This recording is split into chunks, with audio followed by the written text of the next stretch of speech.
Aren't we blessed? We have the coolest music team here. We have some of the coolest people in this church. You can include yourselves in that. You know, it is such a, yeah, thank you. Yeah, we are the Unitics of Naperville.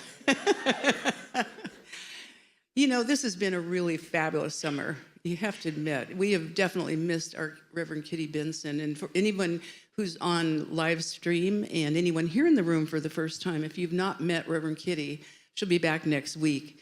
And I know she will just be so overwhelming with all the things that she's gotten out of this wonderful time she's had to herself to be able to incubate what she's going to bring back to us. But we have had some of the most amazing music and messages, and a lot of that was collaborated and coordinated by Kim Char Meredith, our music director. And some of the people that Kim brought in for us, the musicians, are some of the top of the heap of New Thought music. So we've been really, really blessed.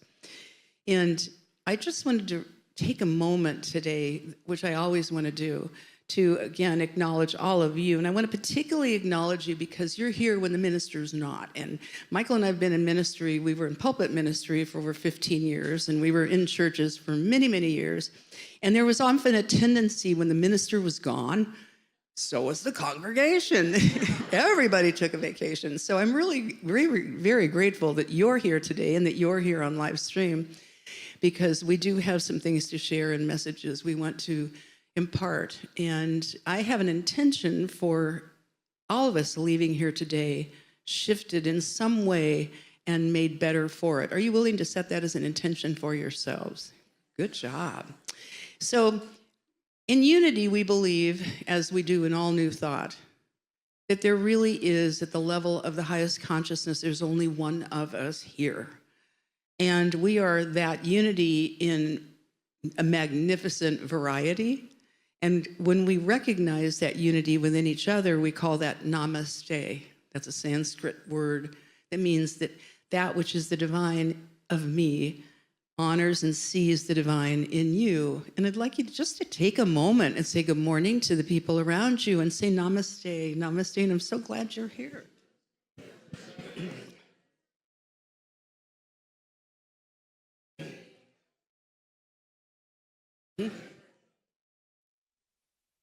Namaste up there. Yay. And if you're home and you're alone, go to the mirror and say namaste to the divine in yourself. And we honor you in this vicarious way.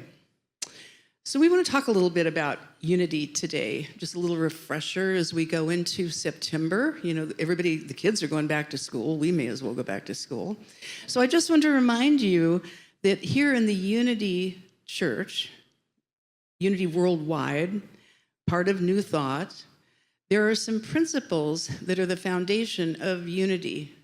And those principles kind of go in a hierarchical order, because order is heaven's first law. And the first order of business, the first principle of unity, is that God is all there is. It's really important as we do our studies and we go deeper into metaphysics and the understanding of the deeper knowing of what that means, to actually find different synonyms for the word God. Because one of the things I will say is that in our culture and in our world culture, often when we say God, we're thinking of something outside of ourselves, which is how a lot of us were brought up, and that we were somehow an offspring of it, but we were separate from it. So what we are all about in unity is to recognize non-duality, which means the second principle of unity is that I am one with that. I am that, I am. And the nature of the one is all good, which means that because I'm one with it and you are one with it, our nature is all good. May not always feel that way on any given day, but truly at the highest level, it's all good. The third, we have free will to roam about and think about in our own minds in any way we choose. Have you ever noticed that nobody can think your thoughts for you? It's all about you. Therefore, what's really interesting Very interesting. Well, how did I do that? Wow. See, I have free will. I can make I can make things happen. Look, it's there too. This is fun. Okay, so here's my free will being demonstrated right on stage. And I'm choosing to think as I believe. And I also want to remind you that there is behind our ability to think about all what we think about, there's something called the law of life. And what the law of life is, sums up, it's done unto us as we believe. But there's a law, and Jesus taught it this way. Jesus taught us that there is a seed that goes into soil, and whatever goes into the soil comes out, being that which went into it. So a begonia doesn't turn into a petunia while it's in the soil. It becomes a begonia in full bloom. So is the way our thoughts work. We can think our thoughts like seed ideas. We sow them into what we call the subjective, the universal subjective, and they come out replicated as we had them go in. We don't always know that, though. That's the really tough part, because what goes on in that subjective mind is the seat of our beliefs. And Jesus made it real simple. He said, it's done unto you as you believe. Okay. Fourth one is we work with things like meditation and treatment and ways to work with our consciousness to be more unified with Source, with our God. And finally, it's from there we step out into our world taking action, authentic action, hopefully, rather than driven behavior, which is sometimes when we're feeling separate from Source. So that's a little bit of a primer of the 5 principles of unity. And I just have a question for you guys, because I know I've been around this church for a couple of minutes, and I know quite a few of you have been. I'm just wondering, is there anybody here that's new today? Okay, so we've all been in this room at least once. Okay, how many of you have been in this church for, let's say, 6 months? Okay, got a few hands. How many of you have been in this church for over a year? Okay, some more hands. Keep your hands up if you've been. Now, how many of you have been in this church for over 2 years? See, more hands are going up, but they can't see it out in the Zoom world, but they're going up. How many of you have been here in this church for 5 years? 10 years? 15 years? 15 years? We've been around the block 15 years. Do you realize how much incredible consciousness is in this room? How much of this has been embodied? So here's another question I have for you, all of you, whether you've been here for 6 months, 10 years, 15 years. That's how long you've been in this church. My question is, how long has unity been in you? Take a breath. Because that's about the embodiment of the principles that we speak of, but it's about being able to not just talk about it, but to walk about it and walk in it and carry it forward after we leave these safe walls every week. And every single one of us knows that we are about 75 days away from a national election. There's all kinds of energy going on around that. It's everywhere, and that's perfect. Because, what I loved is when Summer was here last week. Summer made the statement, don't confuse unity with uniformity. So if we were all the same, we'd all be redundant. We are all here. We are unique and important, and every single one of us, we are told, is the center of the universe, which is a sphere that has no circumference. So we literally are, each and every one of us, the center of our own world. And every denomination that we get to align with, the different thought schools, spiritual schools, all have different ways of thinking about what they think about, and they think they're right, don't we? We sometimes think, yeah, we're right. Well, it's right for us. It may not be right for other people, but it feels right for us. But how many times do we kind of try to influence each other? I have a cute story about the different ways and dogmas that different denominations have. Apparently, there was an annual get-together luncheon, and it was interfaith luncheon, and a priest and a rabbi got together, and they were good friends. They'd hung out together a few times, and they kind of kid with each other about their stuff, and they're yabbing and jabbing. And so they're sitting there eating, and the priest finally says, hey, he goes, this ham is really so good. There has got to be a day when you will break down and eat and really try this ham. I know it's against your religion, but it's just ham. It's really good. So you might just want to have that wonderful day and really get the flavor of this wonderful Virginia ham. And he goes, come on. He goes, come on, priest. When are you going to do that? And the priest sat there for a minute, looked at the ham. He looked at the rabbi. He says, I think I'll do it at your wedding. Takes you a minute, right? So what we're always working with in New Thought, and unity is the flavor of New Thought, what we're always working with is our own mental work. We are all working with how we think about what we think about, because what we think about is how we bring things about. That's the principles we just talked about. Dr. Ernest Holmes was the founder of religious science, and he was really steeped in the law.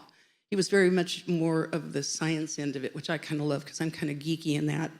But he said in these words, mental work is definite. He says each state of thought taps the same principle. Each uses the same law. We're all using it.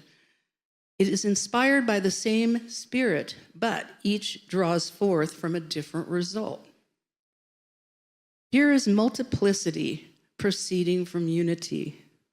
And get this is what Emerson meant when he said this is unity passing into variety. New Thought, ancient wisdom. So here's a big question as we go into these last 75 days. The big question is the Albert Einstein question.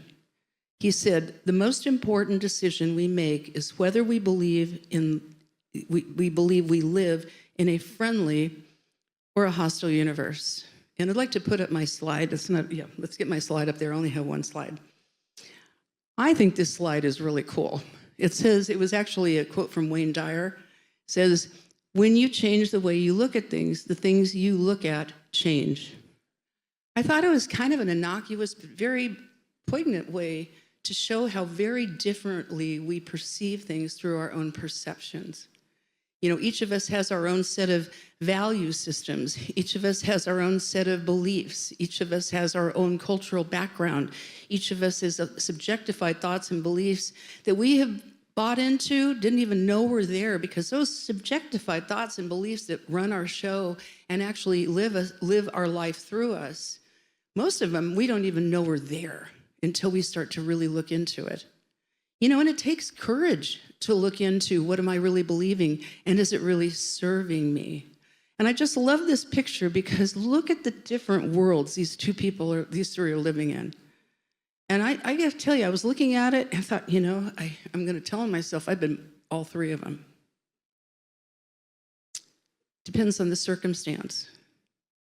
And there's that saying, circumstances don't create people, they reveal them. So one of the ways we can get clues about who we are is about how we respond to circumstances, because we can't always change our circumstances. But the one thing we can change is our ideas about them. So I finally got to the title of my talk, and I'm about to get down. The title of our talk today is The Audacity of Joy. I love that title, and we came up with that, and we started thinking about it. And one of the first things I had to do, and I'm going to get my paper and read this to you. There is a definition for audacity. There are a couple of them. I love the word audacity. Isn't it cool? But for some of us, it's good, and for some of us, it rings negatively, because by definition, it can either mean intrepid boldness, or it can mean arrogant disregard of normal constraints. So we have boldness and we have arrogant disregard for restraints based on how we are. So the question we have is, are we living in a hostile or a friendly universe? Wherever we are in that is going to be what we attract to ourselves. And so the idea about joy, really spending some time on joy, how much of my life, and you can check in with yourself, how much of my life I believed that joy was something that was transitory based on something else. So in other words, it was conditional. I got into some Al-Anon recovery, we were working with the idea of serenity, and one day it came about that I came to recognize serenity is not conditional. Conditional serenity is not serenity. So thinking about the idea of joy, joy is choosing to respond to external circumstances with inner contentment and satisfaction because we know that God will use these experiences to accomplish its work in and through our lives. See, the difference in that is it's a healing of duality. It's remembering that God and I are one. It's remembering that you are one with God, even though your viewpoint may be so very different from mine. And to realize that differences don't mean divisiveness. Being able to cultivate joy is to cultivate the open-eyed wonder of what wants to happen here, and to really begin to be open and receptive to knowing different viewpoints, because there's something for us to know. And here's what I'll tell you, there's a little bit of every one of us in each and every one of us. So even as we're going about doing all that we do, all of our viewpoints, all of our rightness, our perceptions, remember, you are filtering the world through your perceptions, just as I'm filtering the world through mine. That's why Ken Wilber, the future, says we don't just live looking at the world differently. We are literally living in different worlds. The worlds of our making are what we attract through the law of vibration. So I'm going to leave you to be in the good hands of my wonderful husband in just a minute. But one of the things you can do, and I want to leave you with here, is the idea of cultivating and being audacious in cultivating ideas like joy and curiosity. What that does for you is it picks you up out of the lower law of averages. It puts you in a vibratory match for higher and greater things in your life. It brings the joy to you, not you trying to go find it.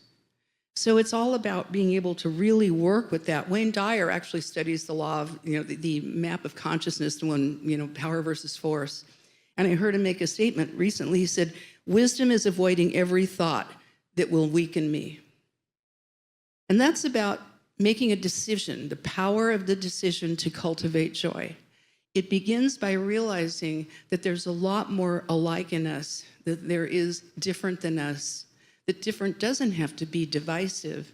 And by staying open and receptive and curious and joyful in our world, regardless of circumstances, we then become a beacon for other people to do the same.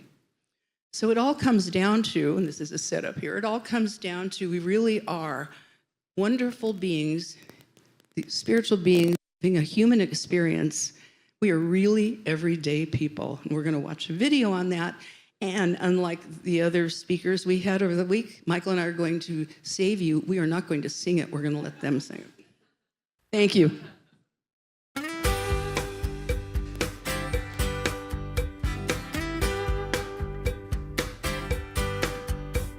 Well, sometimes I'm right, and I could be wrong. My own beliefs are in my song. The butcher, the banker, the drummer, and they makes no difference what group I'm in. 'Cause I am everyday people. There is a blue one that can't accept the green one, for living with the fat one, trying to be a skinny one. Different strokes for different folks, and so on and so on. And Scooby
Morning, everyone. Wow, that's a hard act to follow, isn't it? You could just get up and keep dancing. That would probably work out well. I want the disco lights to go off again, actually. I kind of like that. That was fun, wasn't it? Thank you, Mary Beth. That was wonderful. And these are hard acts to follow, Mary Beth in that video, isn't it? You know, that song is just amazing. It came to me the other day, it came to both of us, that that would just be perfect for what we're talking about today. That was written by Sly Sylvester, was his name, from Sly and the Family Stone. Some of you may remember that. Do you remember Woodstock? First time we heard, yep, at Woodstock, exactly.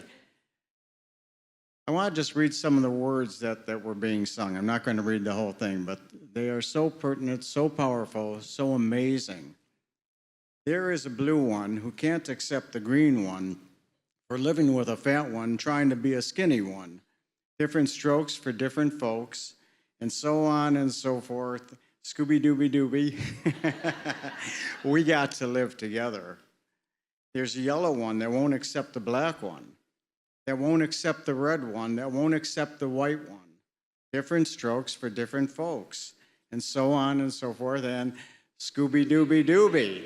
You got it down now. I'm no better, and neither are you. We're all the same, whatever we do. You love me, you hate me, you know me, and then you can't figure out the bag I'm in. Does that resonate a bit? You love me, you hate me, and then you can't figure out the bag I'm in. Well, Mary Beth and I had the experience on Friday night of someone trying to figure out the bag we're in. I gotta tell you, quite frankly, it's a no-brainer. You don't have to go too far.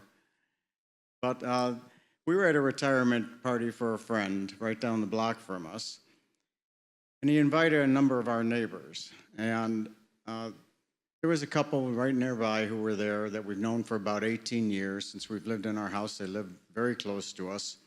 And we have a really good relationship with them, but we don't really know a whole lot about each other's views on life. Can you relate to that? You can have neighbors and people you're close to, but you never really get down below the surface. Maybe because we're a little scared to. Maybe because I was a little scared to. Maybe I was worried about not being open enough, not wanting to know what we think we know and don't want to know. So the husband in that relationship has a pretty good idea about our views in life. He told us like this. He says, you know, I've seen the signs on your lawn. So can we put next slide up? So there you go. This is one of the prominent signs on our lawn. We don't have that many of them, but we have a few. And this one, in case you can't read it out in the audience, online or out there, it states that in this house, we believe Black Lives Matter. Please stop Asian hate. Women's rights equal human rights. No human is illegal. Embrace the science. Love is love. Diversity makes us stronger. And injustice anywhere is injustice everywhere. And then there was a second sign too. Believe. We've had this for many years. A young lady down the street from us painted it. And we just love that, believe. So I think, you know, is there any questions out there among you about who we are? You see, he said, I see the signs on your lawn. So he almost didn't need to talk to us about, but it turned out our neighbor is extremely conservative. And you know, we kind of could have guessed that, but we didn't really know. We just never dove down that road, you know, we didn't go there. And he's quite outspoken about his views. And this particular night, he was very outspoken about his views. He was talking a lot. He likes to kind of talk a lot. He's a great guy. I love him. But we got a sense at some point in this conversation that he kind of was waiting for this moment to come when he could kind of corner us somewhere and start talking about his views to us and sort of trying to figure out, we got this sense too, he wanted to kind of know what made us tick. What kind of people would put signs like that on their lawn? Now, it may seem strange to some of you in this room, because I know most of you in this room, and might say, well, yeah, that kind of fits. We get those signs. But I think for him, he didn't quite get it. And quite honestly, we kind of wanted to know what made him tick, too. So we got into this conversation, and I'm going to give you a spoiler alert and probably some good news to begin with here. I'm not going to talk about politics. We're not going to do the politics thing here. And quite frankly, I don't like doing the politic conversation. But this is a lot more foundational and deep below politics. And that is something we talk about here in Unity. What makes us tick? What makes you tick? Right? How do we show up in the world? How do we show up for other people in the world? The fact is that our neighbor and we are far more the same than we are different. And that's what Mary Beth was talking about all of us. We're far more alike than we are different. We love our neighborhood. We love our children. We support our neighbors. We've been good neighbors for each other for 18 years. We've helped each other out with things. We talk to each other casually and have a good relationship, say hello to each other. We just have never gone there before. You know what I mean, going there? What are you really about? Who are you really? So on that night, Friday night, for the first time, he invited himself to let it out and to share his views with us. Really with the idea of I don't want to say he was goading us. I don't like that word. He had a few drinks in him at the time. It was a fun party. But he really wanted to kind of open us up. So we took the invitation, more or less. And particularly, I want to acknowledge Mary Beth, because she really took the invitation in particular and said, let's talk. But we didn't go into the politics of it. We went some other places.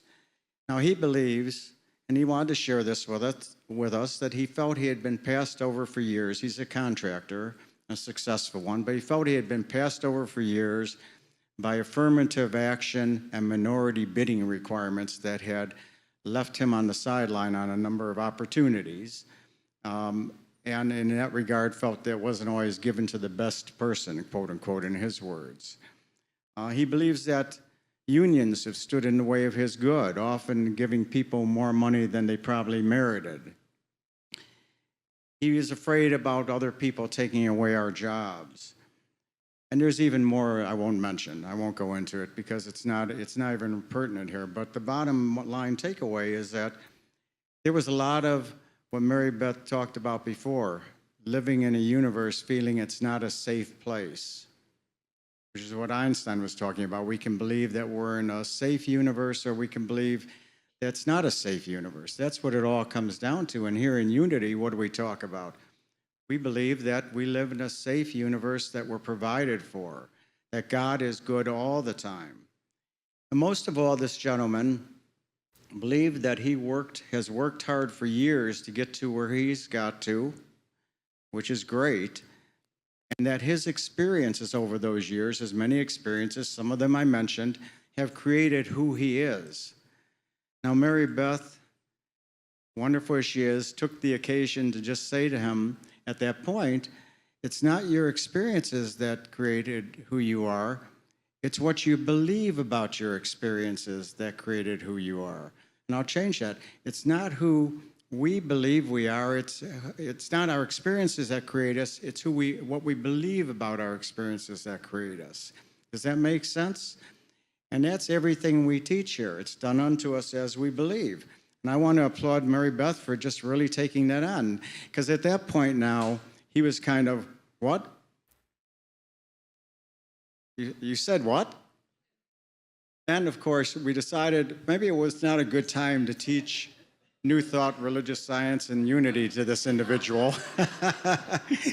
Go have another drink. Maybe we'll come back to it later.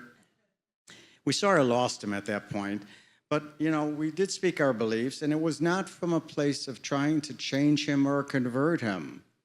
And maybe that's a fear I've had of getting into these types of discussions with people. We're in the midst of a lot of, let's say, division in our country right now, and these conversations are important. They really are, but not coming from a place of trying to change someone, but from a place of trying to show who am I, because that's where the joy comes from. Being who I am and expressing who I am is where the joy comes from. It's not just about signs on my lawn. It's about if you talk to me for 2 minutes, are you going to know who I am? You talk to Mary Beth, you'll know who she is. If I talk to any of you, I pretty much know who you are pretty quickly too. So we ended up leaving then at the end of the night, not because of him, but because we said, it was time to go at that point. But it was very amicable. We left on good terms. We all agreed that it was good that we talked about this, because we could have chosen not to. And you're probably thinking, great, sounds like a great party, right? But honestly, it was a great party and we had many other experiences there that night. But this conversation, how often do you go to a party where you're just kind of having, what am I thinking here, elevator talk with people, right? How's the weather type of talk? We dove down deeper. We got down deeper and got to really know each other. We engaged in authentic conversation. And that was good. And we took that home with us. And that was on Friday night. And I thought about it a lot that night. I woke up the next morning and jotted down some thoughts about it and kind of shaped a lot of things that we wanted to say today. And I realized that a lot of what I was hearing was, again, fear-based thinking. Not joy-based thinking, but fear-based thinking. Again, do I live in a safe universe or do I not live in a safe universe?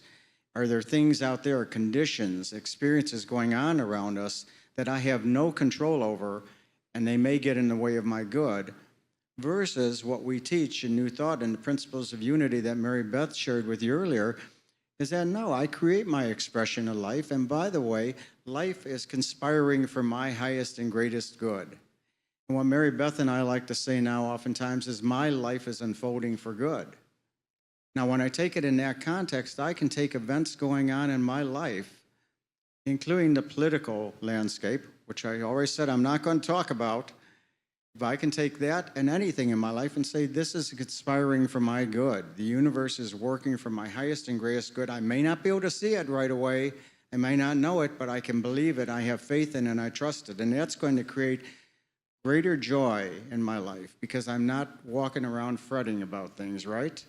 Wouldn't it be good, even with this election going on, and I'm saying this because we've got another 75 days or so, I think, and 16 minutes and 30 seconds before the election, to not let ourselves go there into a place of stress. It means that we can still be who we are, we can express ourselves freely, openly, and let it be, and not try to change other people, because we're never going to change other people. Have you noticed that?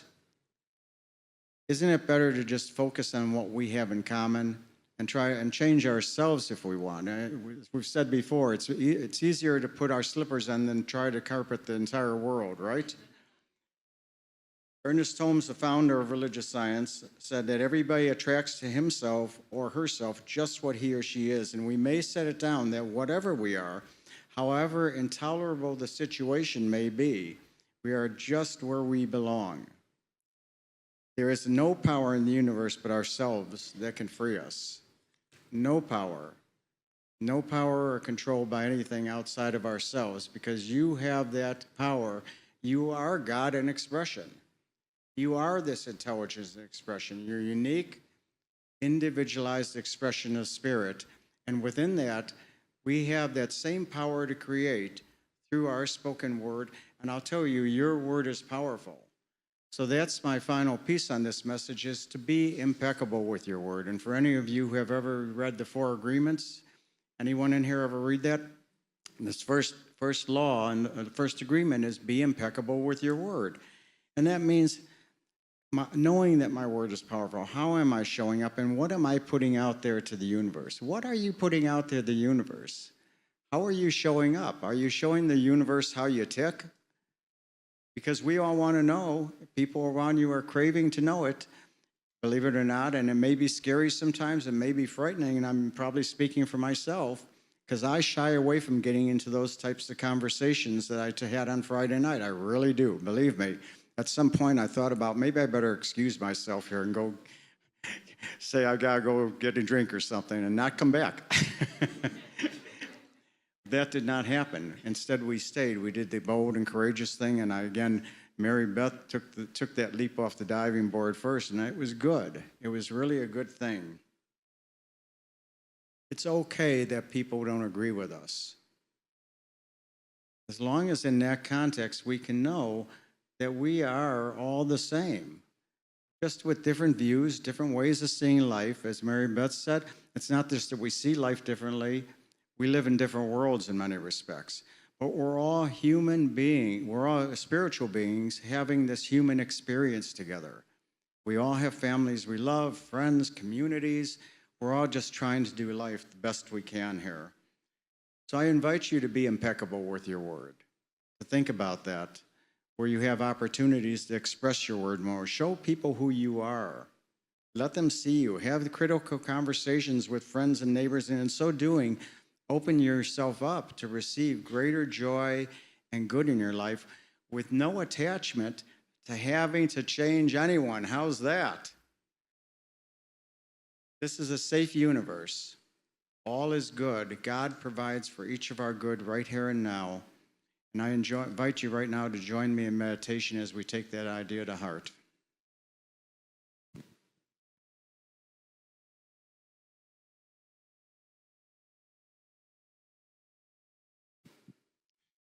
So take a deep breath in, if you will. Just let in all the good spirit, this expression of wonderful life, and slowly release it, knowing that this truly is a safe universe that I live in. Because I am one with spirit. I am one with this presence. I am one with this intelligence, with this one life. And I accept that this life is good. This life is God, and this life is my life now. And as I say this in the first person for myself, know it for yourself in the first person, that I am that I am. There is no separation in this world. There is only one. And I know that where I may, up until now, have looked out and seen separation or believed in separation, there is no power in that. It is not the truth at all of my being or anyone else's being. For there can only be in one. There can only be one spirit, one presence, and all of us connected to it and expressing it, literally expressions of it in the same way. So knowing that, I know that we have been given infinite possibilities, each and every one of us, to express this life. That is the quantum field we live in, a field of infinite possibilities where I can choose to express any way I want. God is good all the time. God is good all the time. So this morning, I allow myself to be present to the audacity of joy, to know that this life truly is a joyful, good life. And while I may have moments that feel less joyful, while I may have moments that I feel like I am experiencing some fear or anxiety or resentment, I know that is not the truth of my being. The truth is that I am here in this world, in this experience of life, for a reason. I am expressing God in a unique, individualized manner that is truly unique. I'm here to bring so many wonderful gifts that are unique to me. And I know I am blessed in this, and this entire world is blessed in this. The good of spirit flows through me right now in wonderful ways. And there's nothing I need to do to make this be any different other than to just listen to the call. What is Spirit calling me to do today? How am I to show up today? What is mine to do today?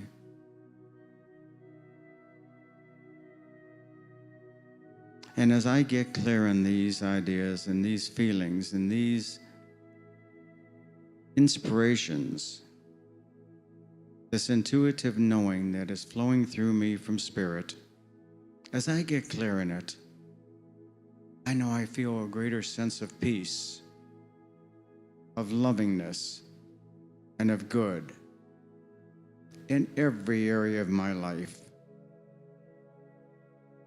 And I accept this morning that each and every other person is also a unique individualization of spirit. So I open myself up today to experience and to let myself know who all these people are, to understand who they are, to hear their beliefs and their feelings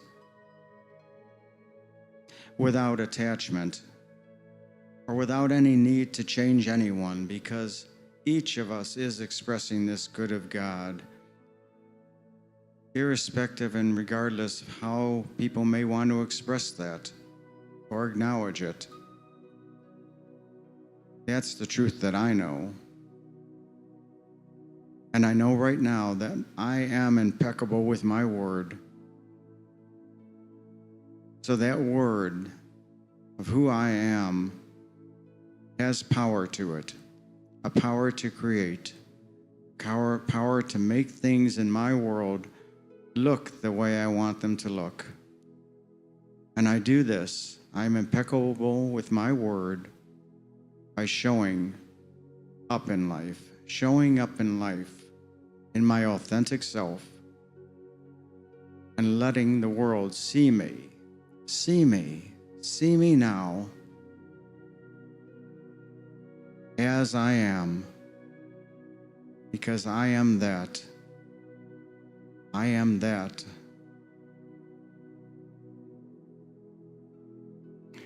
Thank you, God, for this good. Thank you for the knowing that this life is good, this life is God, and this life is good right here and right now. And knowing that this is so, I release this word of spirit, I let it be done by saying, and so it is. Namaste.